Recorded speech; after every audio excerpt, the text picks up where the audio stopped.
Numeri, nomi che avvalorano la causa e punti fermi da cui ripartire. Ecco le linee guida della settima edizione di Slow Food, tenutasi ad Abano Terme.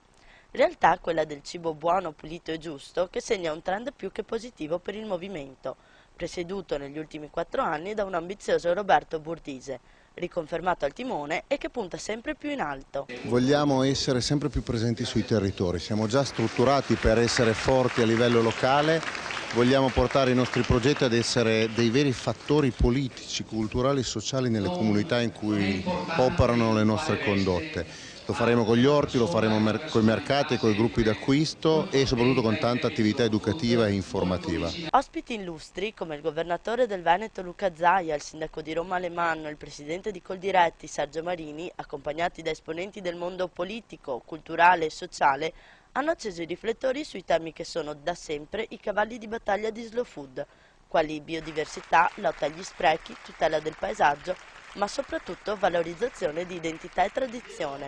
È importante riabituarsi al gusto della tradizione. Noi abbiamo 3 presidi slow food nella nostra provincia, l'oca in onto, abbiamo il mais e abbiamo soprattutto la gallina padovana che è la nostra tipicità. E quindi è importante il prodotto tipico del nostro territorio, essere qui presenti a dimostrare la vicinanza dell'amministrazione al nostro territorio e ai nostri prodotti tipici. Spazio anche al crescente dibattito su OGM, che trova però un secco no dall'associazione e la strada chiusa per quanto riguarda il Veneto.